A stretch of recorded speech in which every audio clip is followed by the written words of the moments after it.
Welcome back વિદ્યાર્થી મિત્રો. Just 5 minute બુસ્ટરમાં ફરી એકવાર હાર્દિક સ્વાગત છે આપનું. આજે આપણે વાત કરવાના છીએ કેટલાક વિવિધ કિસ્સાઓ માટે ફ્લક્સની ગણતરી કઈ રીતે કરવાની. તો સૌથી પહેલો કિસ્સો આપણે લઈએ કે કોઈ સમઘન હોય કે જેના કેન્દ્રમાં આપણે Q જેટલો વિદ્યુતભાર મૂકેલો છે.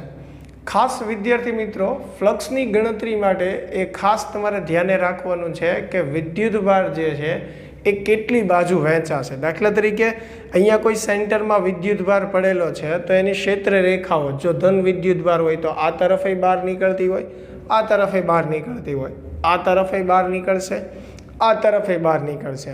એટલે કે બધી જ તરફ એની ક્ષેત્ર રેખાઓ બહાર તરફ હશે જો ધન વિદ્યુતભાર હશે તો, અને ઋણ વિદ્યુતભાર હશે તો એ ક્યાં હશે? અંદર તરફ હશે. એટલે કે વિદ્યુતભારની ક્ષેત્ર રેખાઓ કેટલા તરફ અથવા તો કેટલા સમતલમાં વહેંચાય છે એ ખાસ મગજમાં રાખવાનું છે. હવે તમે અહીંયા જુઓ કે વિદ્યુતભાર જે છે મેં ક્યાં રાખેલો છે? સેન્ટરમાં. એટલે કદાચ તમને એવું પૂછવું હોય કે કુલ ફ્લક્સ કેટલું થાય તો ગાઉસના નિયમ પ્રમાણે કુલ ફ્લક્સ તો કેટલું આવવાનું છે? Q/ε0 જ આવશે. પણ આમાં આપણને પૂછે શું તો કે કોઈ એક પૃષ્ઠ સાથે સંકળાયેલું ફ્લક્સ છે, એટલે આ જે છે એ પૃષ્ઠ છે એનું. અને ઘણીવાર એની માટે એવો પણ શબ્દ વાપરે છે કે કોઈ એક બાજુ સાથે સંકળાયેલો શબ્દ. આપણે NCERTમાં પૃષ્ઠ કરતાં બાજુ એવો શબ્દ વધારે વાપરે છે. એટલે ખાસ ધ્યાન રાખજો, બાજુની વાત કરે છે ત્યારે આ સમતલની અથવા પૃષ્ઠની વાત કરતા હોય છે. તો એવા કિસ્સામાં તમે સમજો કે વિદ્યુતભાર જે છે એ આપણો સેન્ટરમાં છે. હવે એની આજુબાજુ આવા કેટલા પૃષ્ઠ આવેલા છે? એક પૃષ્ઠ આ તરફ હશે, એક આ તરફ, એક ઉપર, એક નીચે, એક પાછળની બાજુ અને એક આગળની બાજુ. એટલે ટોટલ આવા કેટલા પૃષ્ઠ થશે? 6. તો ક્ષેત્ર રેખાઓ તમે જુઓ વિદ્યુતભારની 6 બાજુ વહેંચાયેલી ગણાશે. એટલે કે વિદ્યુતભાર જે છે એ 6 સમતલમાં વહેંચાય છે. બરાબર. એટલા માટે અહીંયા કોઈ એક પૃષ્ઠમાં સાથે કે કોઈ એક બાજુ સાથે સંકળાયેલું ફ્લક્સ તમને કીધું હોય તો એ આવશે Q/6ε0. કેમ કે 6 સમતલમાં વિદ્યુતભાર જે છે એ વહેંચાશે અથવા તો ક્ષેત્ર રેખાઓ વહેંચાશે. એટલે Q ની બદલે શું આવશે? Q/6. એટલે Q/6ε0 થશે. હવે એવી જ રીતે એમાં તમને એવું પણ પૂછી શકે કોઈ એક શિરોબિંદુ સાથે, તો આ જે છે એના શું છે? શિરોબિંદુ છે. બરાબર. તો અહીંયા જુઓ 4 શિરોબિંદુ ઉપર થશે અને 4 શિરોબિંદુ નીચે થશે. વિદ્યુતભાર ક્યાં છે? સેન્ટરમાં છે. બરાબર. તો ટોટલ 8 શિરોબિંદુ થયા એટલે Q/8ε0. એવી જ રીતે તમને કોઈ એક ધારમાંથી, બરાબર, ધાર એટલે આ જનરલી આપણે એને ગણિતમાં બાજુ ગણતા હોઈએ, બરાબર. તો કોઈ એક ધારમાંથી પસાર થતું ફ્લક્સ, તો ધારની ગણતરી તમે કરો તો અહીંયા કેટલી થશે? જો ઉપર 4 થશે, સેમ એવી રીતે નીચે પણ 4 થશે. એટલે ટોટલ 8, 9, 10, 11 અને 12. એટલે ટોટલ કેટલી ધાર આવશે? 12. તો વિદ્યુતભાર એમાં 12 ધારમાં વહેંચાશે એટલે Q/12ε0. બરાબર. તો આવા કિસ્સાઓમાં કેમ ફ્લક્સ લેવાનું છે એ ધ્યાને રાખજો. આગળ વાત કરીએ, એવું પણ બને કે વિદ્યુતભાર જે છે કોઈ સમતલ પર મૂકેલો હોય. હવે આવા કિસ્સામાં ખાસ જોજો કે અહીંયા વિદ્યુતભાર જે છે એ મેં એક સમતલ ઉપર મૂકેલો છે. તો હવે જુઓ, આ જે છે એ પૃષ્ઠ છે, સમતલ છે, બરાબર છે, અને અહીંયા વિદ્યુતભાર પડેલો છે. તો ક્ષેત્ર રેખાઓ આ તરફે હશે અને આ તરફે હશે. તો એ સમજવા માટે તમે વિદ્યુતભારને એક્ઝેક્ટ સેન્ટરમાં લ્યો અને સેન્ટરમાં સમજવા માટે એક કાલ્પનિક સમઘન તમે અહીંયા બીજો વિચારી લો એટલે વધારે સરળતા રહેશે.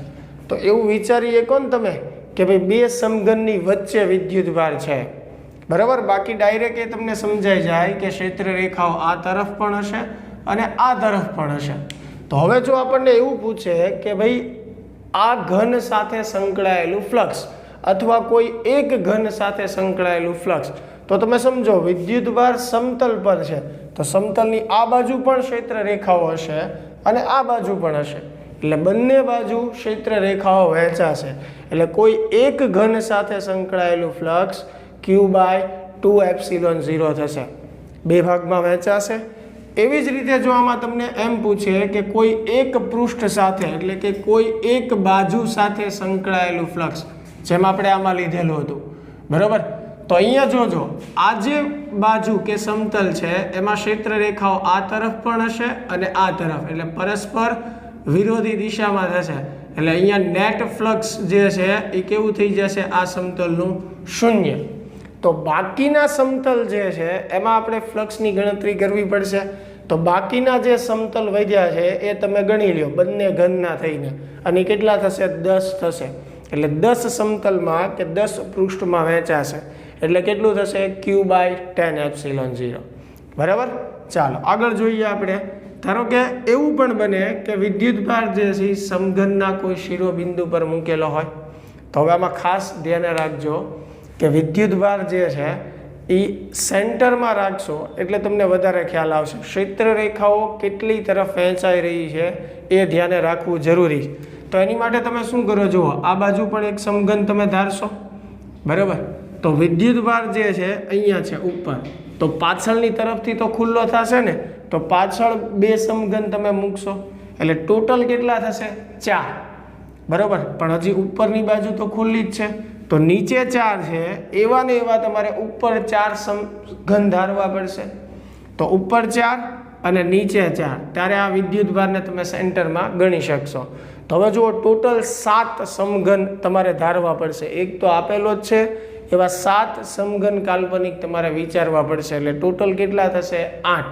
એટલે કોઈ એક સમઘનનું પૂછ્યું હોય તો કેટલું થશે, q/8ε0. એવી જ રીતે તમને કોઈ એક પૃષ્ઠમાંથી પસાર થતું ફ્લક્સ કીધું હોય તો એ આવશે q/24ε0. અહીંયા મેં સમજાવ્યું, આ તમને 10 કેમ થશે, તો સેમ એવી રીતે તમે વિચારી લેજો. અહીંયા શું થશે, q/24ε0. બરાબર. એક છેલ્લો કિસ્સો જોઈએ. ધારો કે કોઈ નળાકાર આપેલો છે અને એના સેન્ટરમાં q જેટલો વિદ્યુતભાર મૂકેલો છે, અને તમને કોઈ એક પૃષ્ઠ કે અથવા એની કોઈ એક બાજુ સાથે સંકળાયેલું ફ્લક્સ પૂછે, તો અહીંયા જુઓ આ બે બાજુ વહેંચાશે, એટલે વિદ્યુતભાર જે છે એ બંને સમતલમાં વહેંચાશે એની ક્ષેત્ર રેખાઓ. એટલે અહીંયા કોઈ એક પૃષ્ઠ સાથે સંકળાયેલું ફ્લક્સ કેટલું થશે, q/2ε0. તો વિદ્યાર્થી મિત્રો, આવી રીતે કોઈ પણ કિસ્સો હોઈ શકે. જનરલી જે આ ફેમસ કિસ્સાઓ જે છે એ જે છે મેં તમને સમજાવ્યા. તો ફ્લક્સની ગણતરીમાં ખાસ ધ્યાને રાખવાનું છે કે વિદ્યુતભારની ક્ષેત્ર રેખાઓ કેટલી તરફ વહેંચાઈ રહેલી છે એ પ્રમાણે એની ગણતરી થશે. તો આશા છે કે આજનો લેક્ચર તમને પસંદ આવ્યો હશે. ખાસ વિડીયોને લાઈક કરો, ચેનલને સબસ્ક્રાઈબ કરો અને શક્ય હોય એટલી શેર કરો બધા સાથે. તો મળીએ હવે નેક્સ્ટ લેક્ચરમાં. Thank you.